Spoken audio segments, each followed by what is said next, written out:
Mr. Adebayo Rodboko has over 3 decades of experience across different industries. He holds MSc in cloud accounting and ERP expert.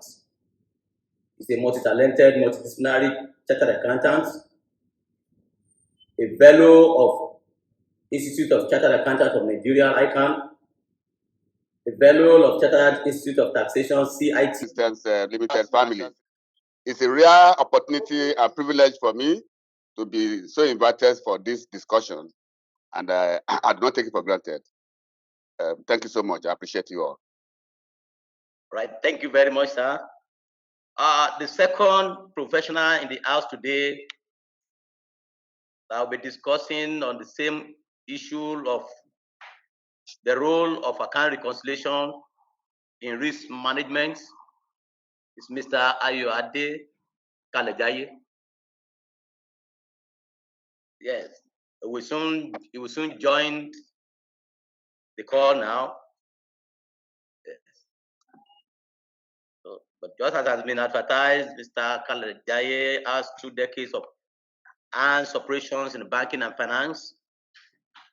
He is a fellow of Institute of Chartered Accountants of Nigeria, ICANN. He is also a fellow of Association of Chartered Certified Accountants, FACCA.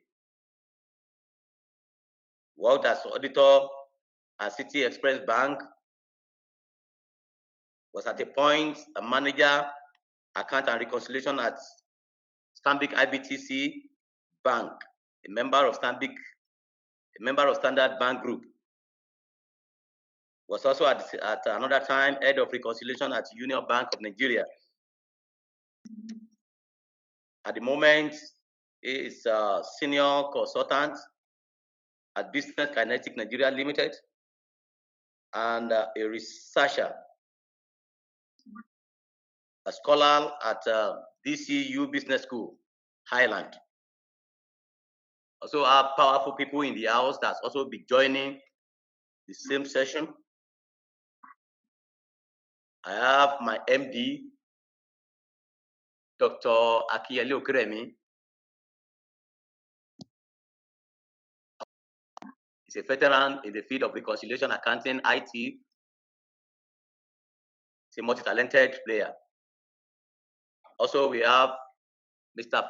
Philip Ayeni on the call today. Mr. Philip Ayeni is also our Deputy Managing Director, a fellow of Institute of Chartered Accountants of Nigeria, FCA as well. So without taking much time again, ladies and gentlemen, we will go straight to the business of the day. But kindly permit me to say that as it is customary on this call, should anyone ask a question or clarification, kindly send them into the chat room or chat page.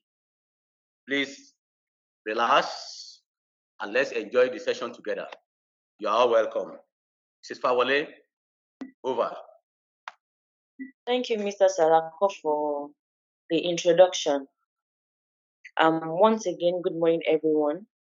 And my name is Omolara Fawole, so I'll be the anchor for this program. And today we're talking about the role of accounts reconciliation in operational risk. So my first question will be directed to Mr. Rodboko. Sir, different organizations have different structures.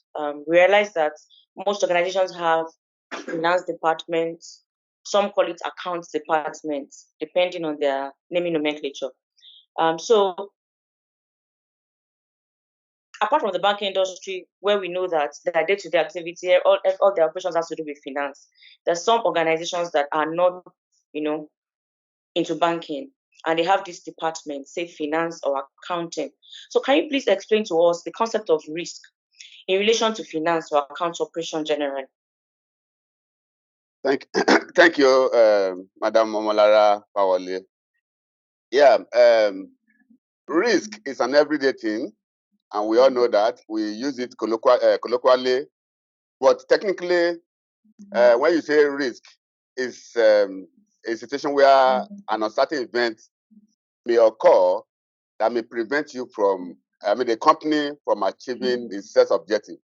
That is, we know that every company has its own objectives. To make profits and to be sustainable. So whatever that can affect this objective of sustainability or making the profit target is called risk. It's a probability. It's not an exact event. It is a probability that that event may occur that may prevent the company from achieving a set target. And so risk is not certain. It's a likelihood. It can be estimated. It can only be estimated. You cannot precisely say, oh, this is what the risk is going to be or what is going to happen. But you can say that if this happened, then what happened next? For instance, I know that many organizations did not prepare for the COVID-19 event that happens worldwide. But it becomes a major embarrassment to many risk managers that such things happen, nobody saw it coming. And so it affected a lot of organizations. And when we talk about risk, so that we don't go too far from the question, we dimension risk into many parts. We have what we call financial risk. Another financial risk, we have what is called credit risk and market risk. And then we have the non-financial risk. Number one, and the king of the non-financial risk is operating risk. Then we have political risk, we have legal risk, we have systemic risk, and of course we have human capital risk. So going to your question directly to say that what is the relevance of account department or account function in an organization vis-a-vis risk management or risk generally? You know that as an accountant generally, if you are not a risk manager, you have not gotten a job or you are not in a profession yet. Because you must be seeing the future. You are the prophet, because the risk manager is the prophet for the company. He's seeing the future, that what will likely happen in the future, predicting the future, and making sure that when that future comes, that thing that he predicted might happen will not happen. Or when it happens, it will not affect the company negatively. So, as an accountant or as an accounting function, it is not to be discussed at all that the finance department or the finance function is a key element of the company. So many of us that doesn't know our job, we believe that, oh, the only thing we need to do is to be posting and to be getting reports. No, accounting and finance has gone far, far beyond that. You are the overall. You know the company should be at the palm of your hand. And so you must be able to tell managers and other functionaries that, look, this is what I think might happen in the future. And so how do we prepare for it? I'll stop at that. Thank you. Thank you, sir. That was quite insightful. Mr. Kalejai, welcome, sir. Do you have further contributions to what Mr. Rodriguez has explained? He was talking about the concept of risk in relation to finance or account operations. Yeah, I think he captured it very well. Being as a accountant in any organization, reconciliation itself, it's a control function, and most times in many organizations, it is used as an appendage of operational risk management, depending on where the management basically wants to place this function. For instance, the daily activities in the various departments, those who are doing postings, those who are in the finance department, all transactions within the supply chain functions would create transactions which will actually require reconciliation. And starting from things as elementary as bank reconciliations, starting from the issues, things as elementary as cash handling, those are areas which are highly susceptible to loss. So from a risk management perspective, the reconciliation function goes in to ensure that there is sufficient cover and oversight for those areas.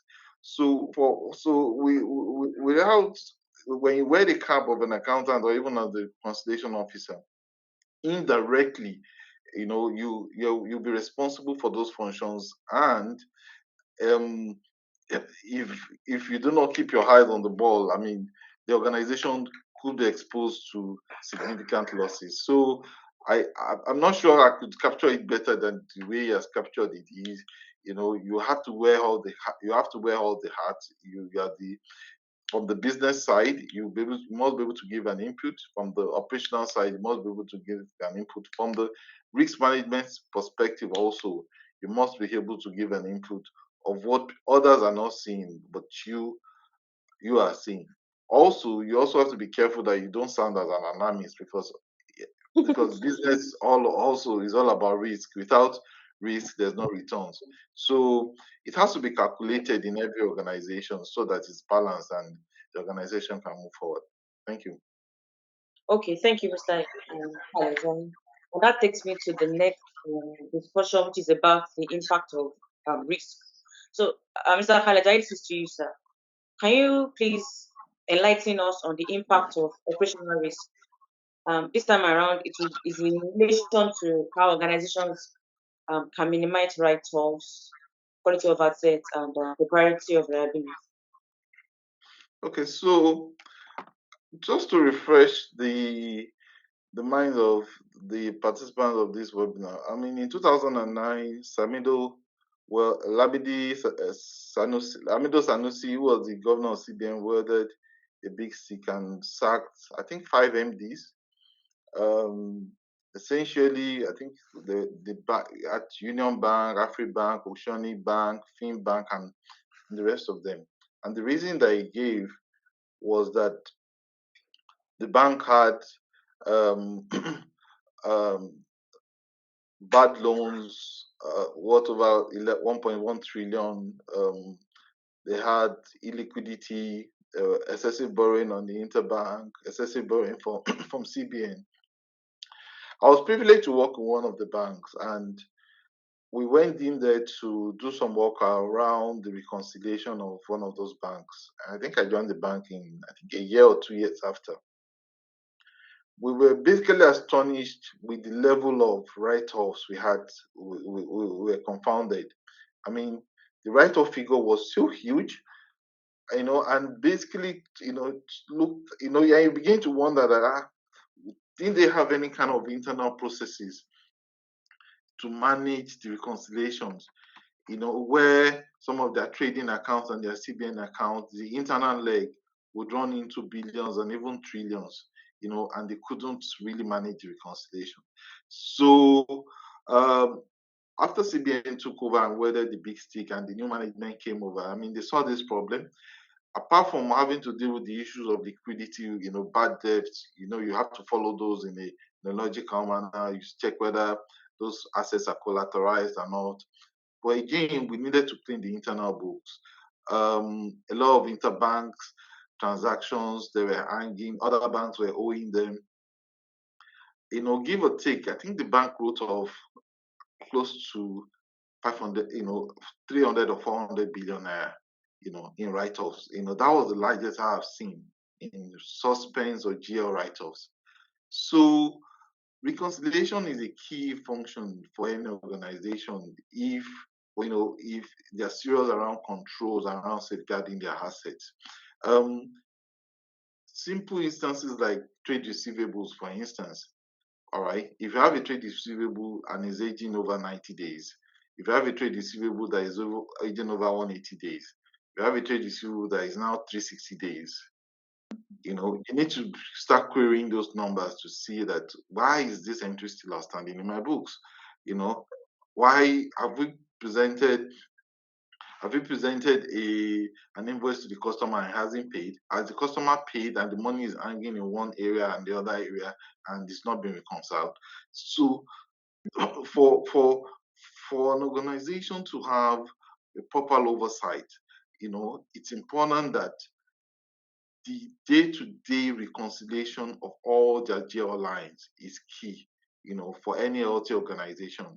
In 2008, I was working with, I think one of the subsidiaries of Standard Bank in Nigeria, and the bank was going through a merger, and they brought a new organogram, and the organogram had reconciliation unit as a department on its own. And then I was wondering, why would people create reconciliation unit as a department?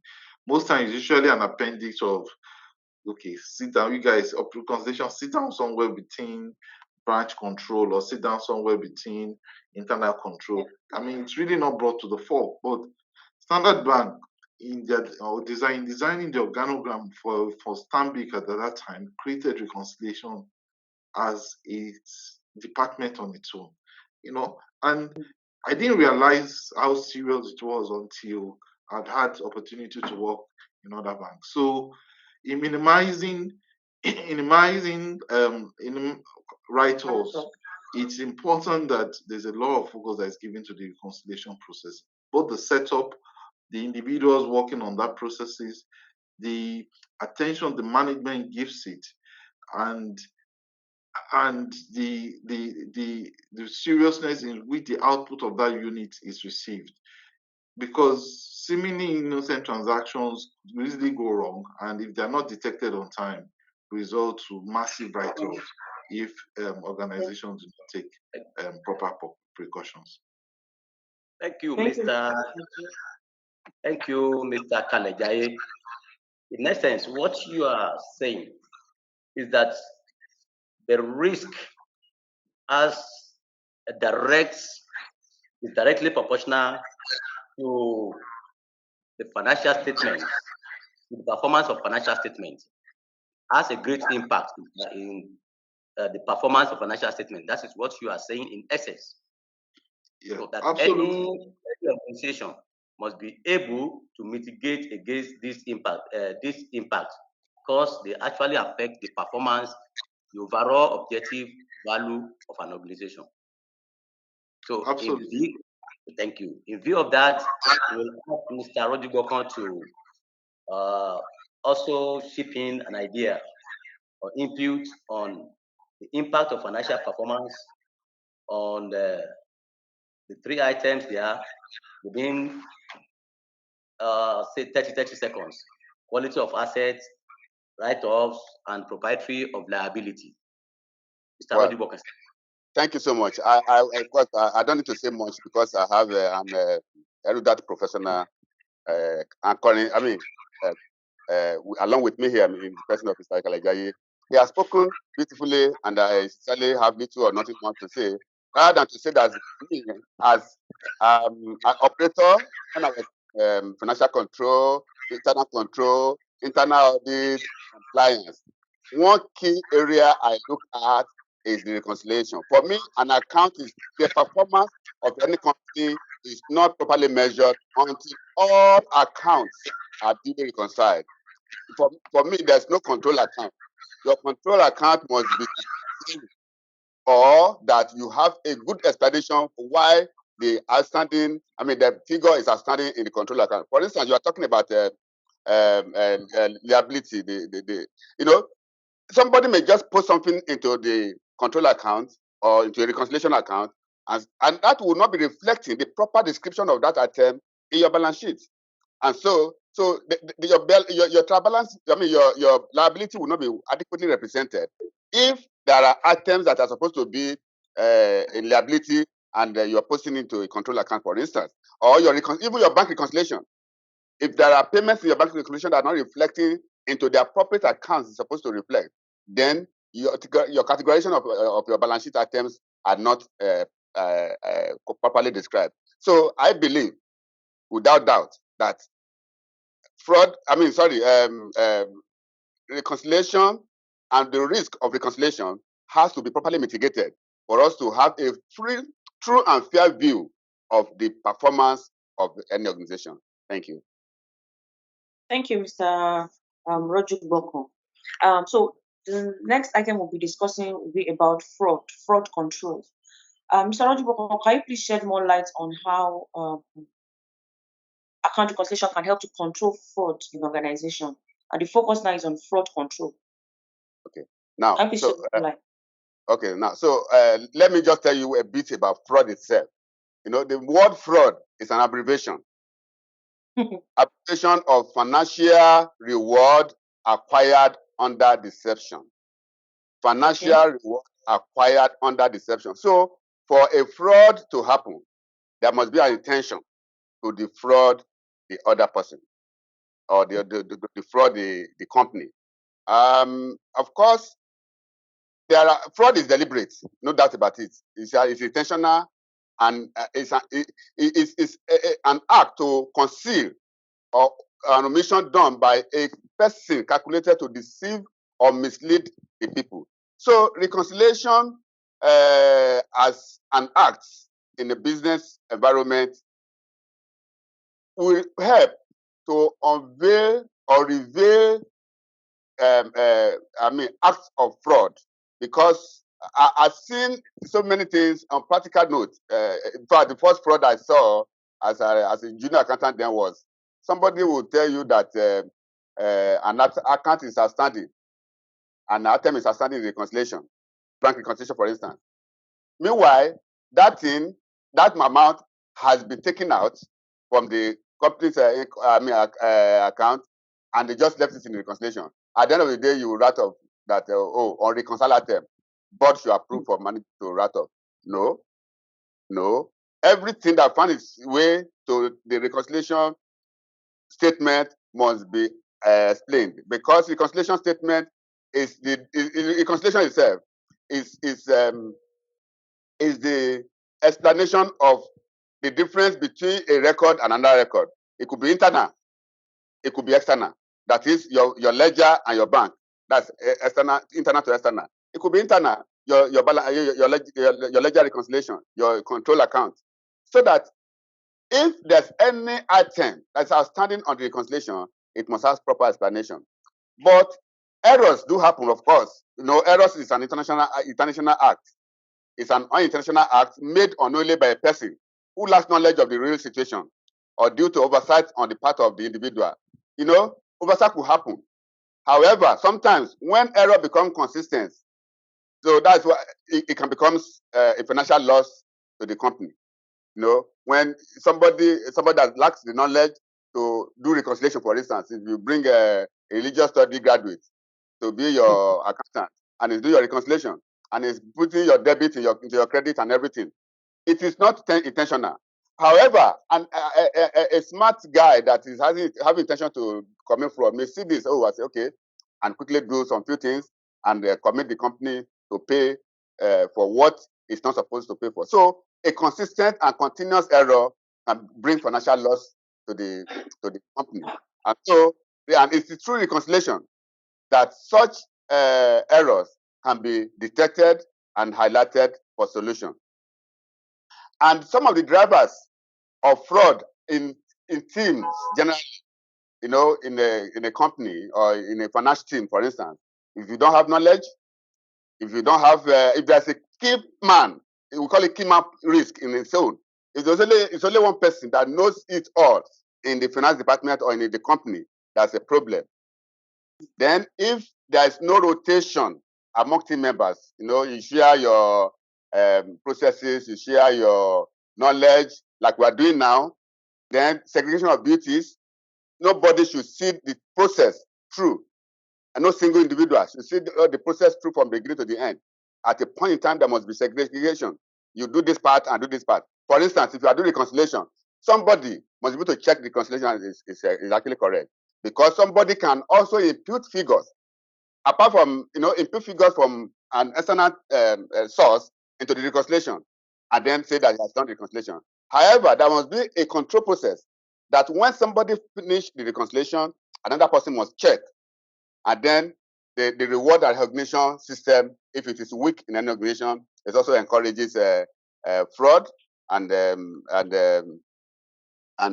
error. Of course, we are talking fraud. Let me also say here that there's a concept we call the fraud triangle in any setup. The triangle is just to describe what encourages or how a fraud can take place. And this triangle is opportunity, rationalization, and pressure. So for wherever these three events happen, these three categorization is in place, fraud is likely to happen. For instance, the person doing reconciliation, maybe is under pressure to pay school fees, or the wife is pregnant, doesn't have enough money, or she wants to do wedding, she doesn't have enough preparation for it, and that's under pressure. So she needs money. She needs, I mean, everybody needs money. And then opportunity now comes. Maybe, the person doing reconciliation is the one that's writing check. Check me now. If there's no proper segregation, if the person doing the reconciliation is the same person writing check, he can quickly do one little thing on the reconciliation, put a figure, and then write a check for that figure, and the signatories will sign, and you pick up the money from the bank. Nobody is really checking. And so there's opportunity. And then people are doing it. Rationalization, it's not, I'm not the only one in it. I mean, my God does it, every other person does it. I mean, that is rationalization. And so for you to control fraud, either by reconciliation or by any purpose, by any other reason, is to cut off the opportunity. That's the critical of all the three angles in the triangle. The opportunity angle. Just cut it off, and then others will be checked. Thank you.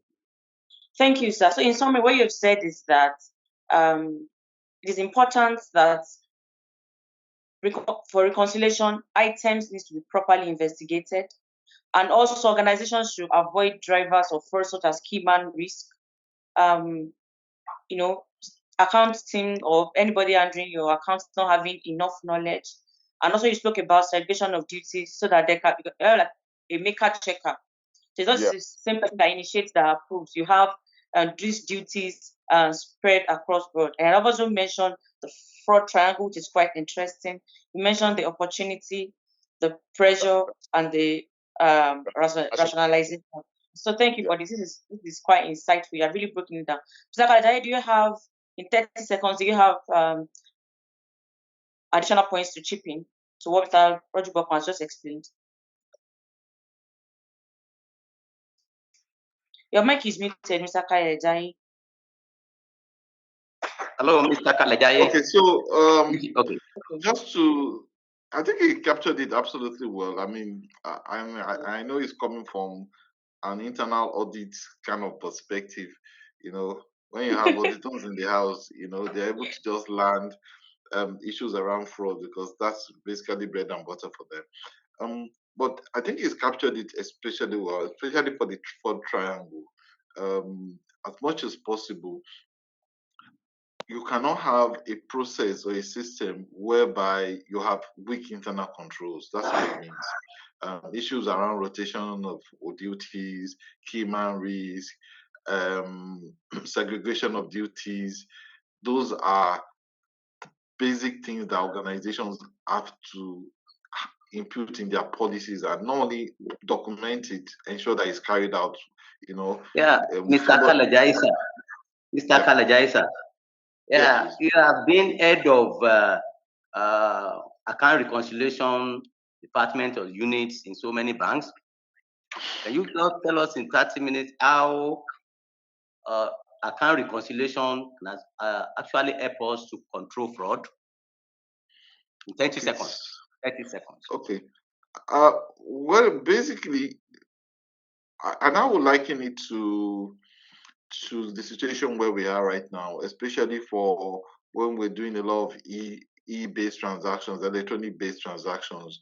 Gone are those days when we have to now sit down with Excel or print out. These transactions comes in flurry, and they are also, when they add it up, they runs into millions. Without having a process, a working process for your reconciliation, you put your processes at risk. Fraudsters are most likely to debit accounts that are not reconciled than any other account. They're most likely to debit an asset account which they know that nobody is validating against the real asset, or a liability account that they know that the debit and credits are not validated.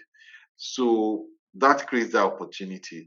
But when you have a process, when you have a platform, when you've automated the reconciliation process and you have guardians looking at it. Thank you very much, Mr. Kalajaye. We'll take that able to bring accountability to the process. Yeah. Thank you. We'll take that at another time. Very much you have mentioned to us, and that is why the frequency of reconciliation has actually changed. So people are talking about intraday reconciliation these days, because I know there are some accounts that are so volatile that once it is not reconciled and anything happened on that account, the MD of that company, particularly if it is in banking environment, the MD of such bank will have to pay dearly for it. So that is why people do it in intraday reconciliation, so that to ensure that even if anything happens, so they will quickly detect from their reconciliation function or exercise, and they will mitigate against immediately. Thank you very much. Mrs. Fawale. Okay. Thank you, Mr. Sarako, for that input. So, Mr. Khalejaye, this question is for you now. We are aware that one of the elements of risk is error, as mentioned previously. Can you explain to us how account reconciliations can help to mitigate, or let me say identify errors, particularly the errors of omission and commission? Okay. So one of the common reconciliation which every organization must even carry out, regardless of which industry you are, is bank reconciliation. You know, even as an individuals, we also do our bank reconciliation. I mean, you're checking your statement to see, this debit, where is it from? Where is it from? Do you understand? If it you're not expecting a credit and it comes, you find out, where did I get this inflow from? Or most times when people don't check whether they get an inflow, I mean, they just spend the inflow.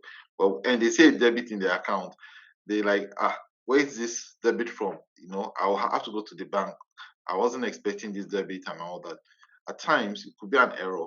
At times, those errors have ultimately then investigated and reversed. So if we then bring that into the company, and I'm just using that perspective even as individuals in our daily lives, when we then bring that situation into the organization, it's important that people, in as much as people are manually handling transactions, they are prone to be errors.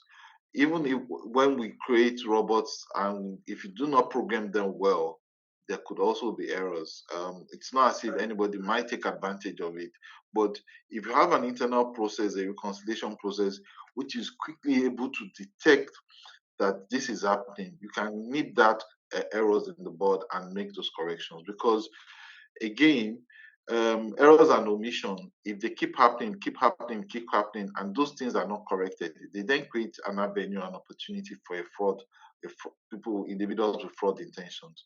So by the time the errors are happening and before it scales up, if you have good internal processes that can quickly pick them up. And also, in my conversation with some of my colleagues, I said, look, apart from the individual having a reconciliation platform, the individual also man this in the platform must have an understanding of the key accounting entries and a good understanding of the business, because that helps the interpretation of what these key transactions are. So individuals manning the reconciliation must be able to interpret, once they review this transaction, this transaction shouldn't be here, should have been classified there. The reconciliation process will act as a trigger, then they will then pick it up and ultimately make those corrections. So in a situation whereby errors go undetected, that could lead to major misclassification of your GL lines, where you then report wrong balances, which you then have to make a priority adjustment for.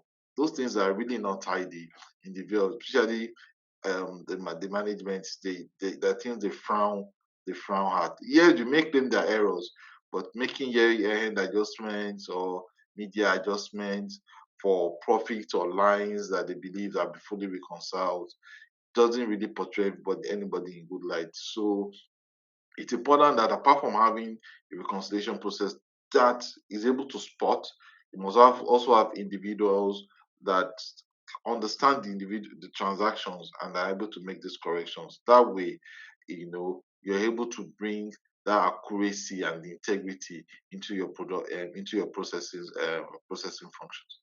Thank you. Thank you, Mr. Kalejai. Thanks for the explanation. Mr. Rojuboko, do you want to, in 30 seconds, you just add a few things to what you said? Okay, sorry, I will just classify the controls that we should put in place in reconciliation into three perspectives. It's on individual perspective, the joint or team perspective, and management perspective. And in terms of as a honest and an accountant with integrity, when you're on the reconciliation desk, you believe that that is the last control of the company. So you are careful of how you even match transactions. You don't match a transaction that is not relating to, or that is not the exact transaction with another one. So you are sure that whatever you are doing, you are the last control point at that moment. For the joint and or the team, well, it is not out of place to say that, let me be my brother's keeper. So you keep an eye on the other person. If you may not be the one that doing the reconciliation directly, but you keep an eye. You perceive weakness in the team. You discuss it. You don't keep it to yourself. And when you discover anything, don't keep it. You escalate it to the next reporting line. It could be your direct head. It could be your internal audit. Just escalate. Just make sure that any error, any weakness you identify does not stay with you. That will help the entire team. And in terms of management, they have to take internal control and internal audit report seriously. Whenever there's an input from internal control, internal audit, or observation, management will take it seriously and act on it. Thank you.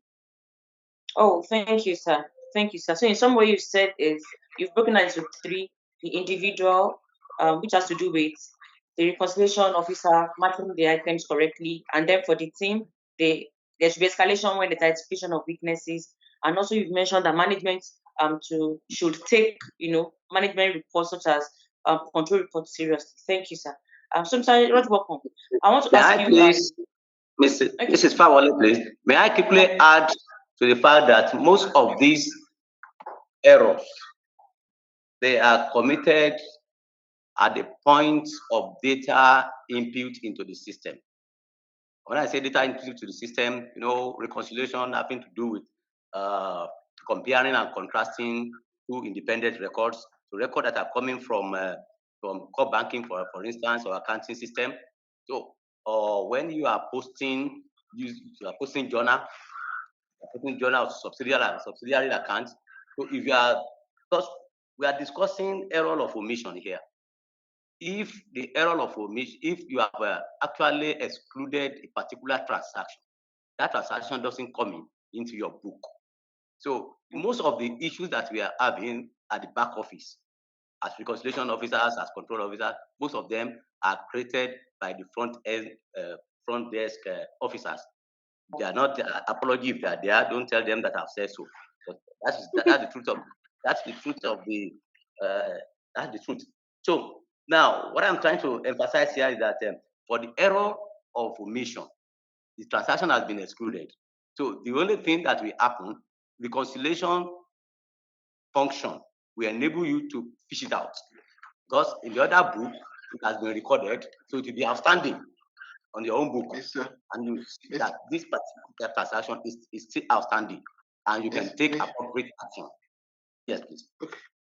Mr. Kalejai, you asking something? Yeah. So, I think I just reflected on what Mr. Ojuju just said. And, yes, when you look at controls, you're looking at controls from three different angles, three different lenses. First, you are looking at preventive, you're looking at detective, then you're looking at corrective. All right. So if you look at it from those three different lenses, which one does reconciliation comes in? Reconciliation will probably serve as probably a preventive, all right, and also a detective. Preventive in such a way that I think there's a question here. Maybe you quickly attend to that question. No. I will answer the question later. But what I basically want to bring out, because I will bring out a practical example. There was a time we were reconciling a trade receivable account, and we discovered that this entry was outstanding. and we wrote to the customer owing us, and he said, "I've given the check to your RM." Meanwhile, the RM had the check, and he kept it in his drawer. Do you understand? So so what kind of error would you call that? He has, it wasn't as if he has cashed it, because then we basically we were all upset to say, you have this check, why didn't you give us? Because this entry is aging in trade receivables. Meanwhile, so for me, the reconciliation process was the trigger to actually also unveiling that issue. For instance, the RM could resign and could actually go to another organization, and it wasn't a bank, it was another institution. It wasn't, I was another industry I was working at that point, but you can see in that instance, it wasn't as if the RM had fraudulently converted the check. It just kind of negligence or probably a lackadaisical attitude. But he had the check, he hadn't paid it in. We had the receivable in our GL, which was aging, until when we now reach out, because we're doing a follow-up on the trade receivables. Like, look, where is this? When we have given your RM the check, and we now sack, where is the check? And the individual said, I'll go and bring it. When did you get the check? I got it 3 days or 4 days ago. Why did you keep it with you? So the reconciliation function is able to act as trigger or just kind of showcase or highlight those kind of gaps in your processes, and I'm not looking at that particular issue as a fraudulent issue. I'm just looking at being omission or commission. Do you understand? That is one. We also have people where there are duplications, all right, or probably people are trying to post a batch entry, and next thing it's been approved once or twice, and you now have to start reversing and reversing. So those are some of the things that reconciliation can help you to do. But ultimately, the integrity of your transactions and the integrity of your GLs is critical to having paying better reports and knowing your financial your performance as a whole, and also your financial position.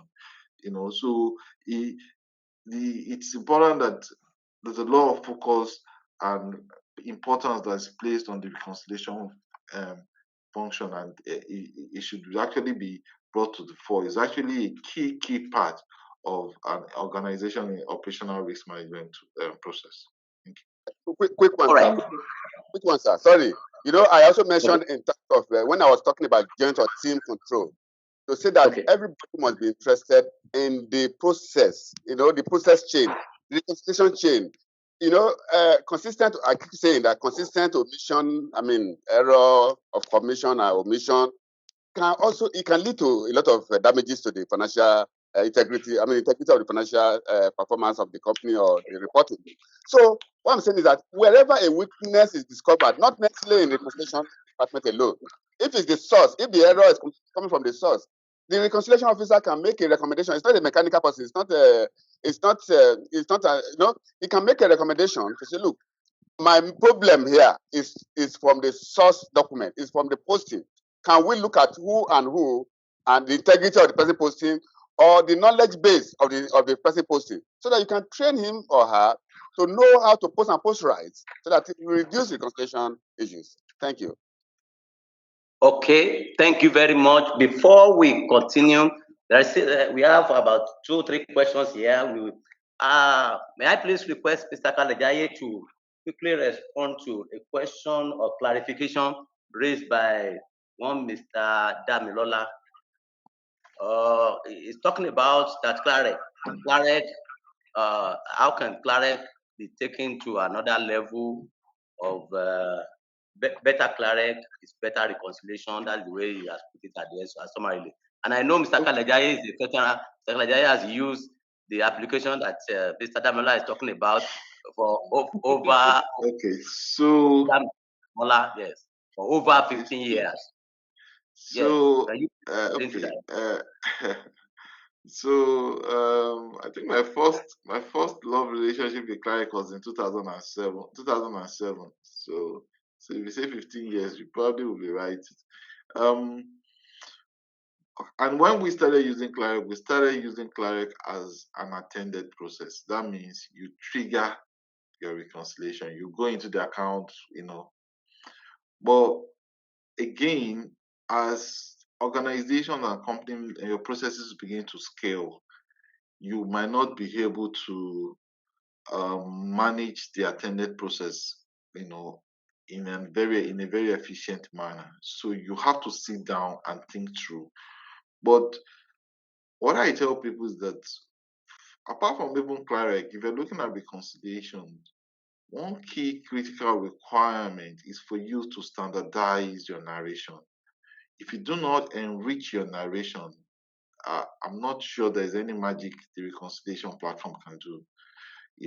So if you're as much as able to standardize your narration, either you have default references or system generated references, or try and create a system that allows my partial matching of, like I know Finacle has that functionality, or miscellaneous debits that must tie with a miscellaneous credit in terms of referencing. It will greatly help you. So for you to say you want to enjoy Cleric or any reconciliation tool for that matter, you have to work on your narration. In as much, because I've used Cleric, I've used IntelliMerge, I've used robotics. So I can tell you that if you're going to enjoy your reconciliation, you have to work on your narration. Then again, you have to also look at your internal processes and look at what you're trying to achieve. All right. Because if not, um, if you want a fully automated process, look at your processes end to end and look at where's my end game. What I tell people now is that if you're buying Cleric, don't buy unattended. Ask them to develop, first and attend. Don't buy an attended process. Buy an unattended. Sorry, buy an unattended process, so that by the time you come in the morning, the system will have run the processes and you have your preliminary report, which can then work on. So, first, unattended process. Two, data enrichment. Three, what is your end game? What do you really want to achieve with your reconciliation Thank you. process? Thank That you, will Mr. guide you Kalekaye. and Thank they you will very much, scope it Mr. properly to deliver value to your processes. Thank you, Mr. Kalejaye. You have done. I want to believe that Mr. Daniel Oluwatobi Sodamola, you have heard from the users of the platform of Cleric for so many years. So the essence is just three principle PPT, people for the process and the technology. That is summary of what Mr. Kalejaye has mentioned. Thank you very much. Our time is fast spent. We have a few minutes to go. We want you to quickly go through the last aspect, which has to do with the quality of management, the quality of management report as related to the operational risk management and the role of account reconciliation. Can we please ask Mr. Debayo Rojuboko to please help us say in 2 minutes. So what can we do to enhance the quality of management report in terms of timeliness, reliability, the content of the report itself, the access to the reports, and the automation in 2 minutes, sir? I think you have even helped me.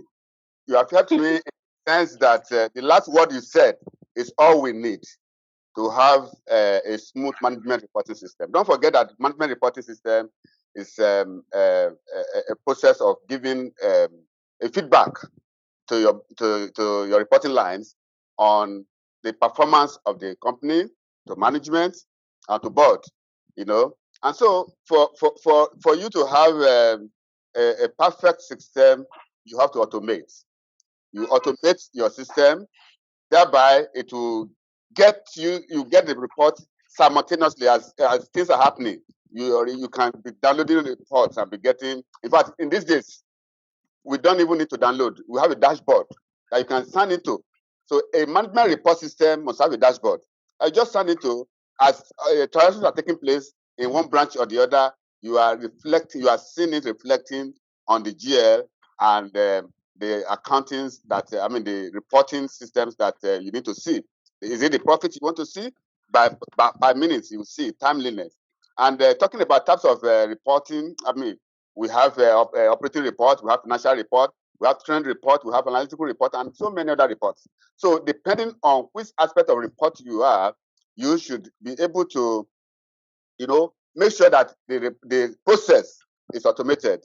You have, and then, so there will be timeliness once it is automated. You can always get your report at every minute, every second. You don't need to wait till the end of the day. End of day run process before you now know what happened yesterday. No, that is in the year 2001. That's when you will wait till end of day. These days, banks and other financial institutions, even some commercial ventures, see their reports as and when they want it. And like I said, you don't need to be in the office. You could be in London with your digital, with your phone. You sign on to your system and you get your dashboard, and you get the performance of the organization pronto. Thank you. All right, thank you. The other time, Mr. Kalejai responded to the question raised by Mr. Victor Otunoye in passing. His question is reconciliation a preventive measure or a measure of identification of fraud? So that has been, I think, in passing, Mr. Kalejai has done justice to that, but you can still take 30 seconds to do that, while you also take another 30 seconds to help us deal with the input your own input on the quality of management report. Okay, so sorry, I didn't get the question. He said is fraud is a print. He said reconciliation. He's asking whether reconciliation okay, so is what I've preventive. said is that for controls there's preventive, there's detective and corrective. So when people are aware, okay, so he said whether reconciliation is a control and is a preventive control or a detective control. It is. I would say it is identification both. Of fraud. I would say it is both a preventive and a detective control measure.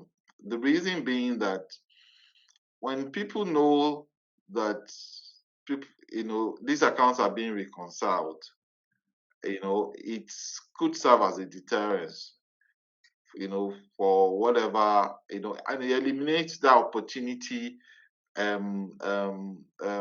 angle in the fraud triangle. If I know that if I post into this account, the desk officer reconciling the account, I get a query from internal control or from the reconciliation officer copying my line manager, I will be less likely to do that. So from that angle, it could be a preventive, more like a deterrence. Then for the identification of fraud itself, yes, in this instance, it then acts as the detective. So ultimately, it could play both. It could wear both caps really, as both a preventive and a detective. Because once people know that these accounts are actively being reconciled, there's the chances for posting erroneous. In fact, people don't like getting queries from reconciliation desk. All right. When you send a query, you copy their boss that what's happening. Even their boss begin to look like, look, but what did you do here? I'm getting a query, a mail from reconciliation that you posted. So in that instance, it could act as both a preventive and also a detective. All right. What? Yeah. Thank you, Mr. Kalejai. Before we go, do you have anything to say as regards to the automation of the quality of management report that you started it the other time, but time did not allow us to finish with that in 30 seconds? Automation. So I talked about improving data, enriching your references, and I think there's a follow-up mail from one Daniel Oluwatobi that we don't have control of local banks. What I've suggested, or what I would suggest, is that if you're a manufacturing company now and you have collections, do not allow the tellers to post directly into your account, because they're going to mess up your references. Use their cash collection just request for the activation of their cash collection platform. That way, if everything that is posted is done through their cash collection platform, it will create a semblance of standard narration in your books, and apart from that, the customer's details are captured, unlike what they feel on the teller. Most banks have even eliminated tellers now, so when you come, they collect your cash, they record it in one book, in one next big exercise book, because everybody is going on All right, cost all right. saving measures. So as much as Thank you possible, very much. I use a think cash time has collection never been platform anybody's for friend. your transactions. Time has never been anybody's friend. However, I want to brief your indulgence to take the last question, which has to do with how do we measure an excellent company? How do we say this company or this organization is an excellent company? What are your thoughts, Mr. Rojigbokon? In 30 seconds. Yes, thank you. Is the company that meets the stakeholders' needs?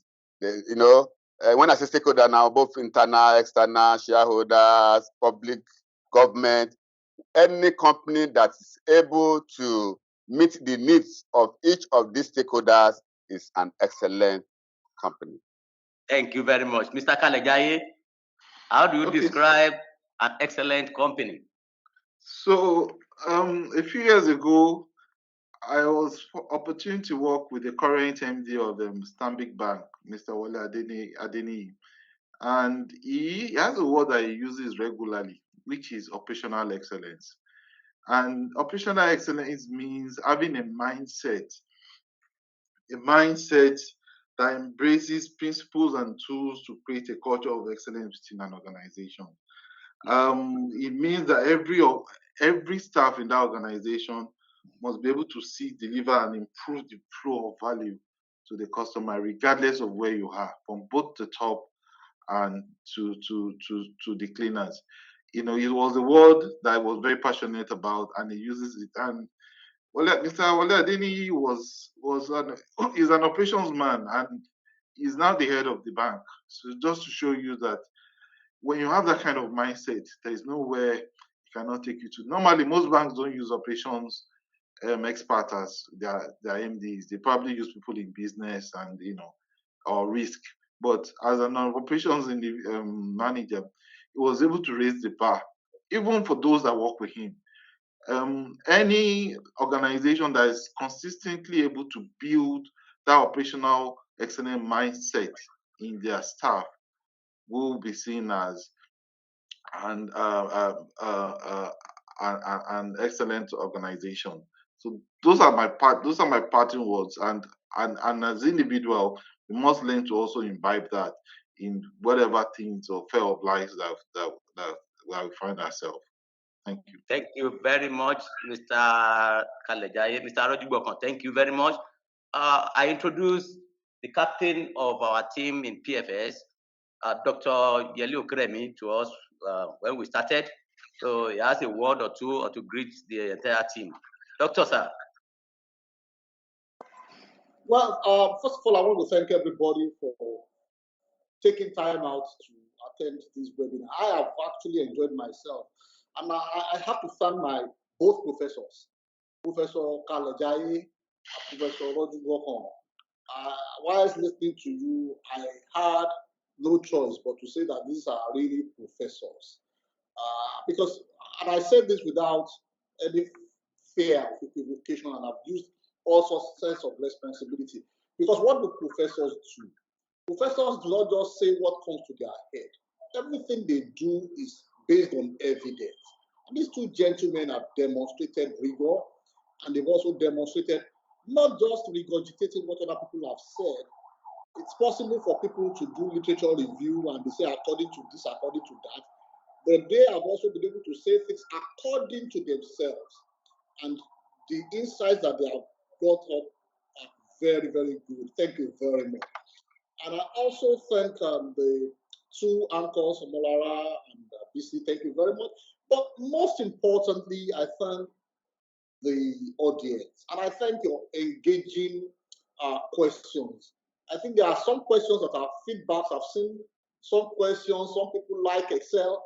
But if you take a look at management levels, at operational levels, operators, at that level, just want to clear the work. But when we talk about risk, and the way management looks at risk, there are certain things that no responsible management will actually tolerate. So you want to be sure that you are in control of the entire life cycle of transactions, just like Bayo and Ayo have said. You want to be able to trace every transaction from the cradle to grave, just to be able to reduce risk. On this note, I want to say a very big thank you to you, and I wish us a very good day. Bye. God bless you.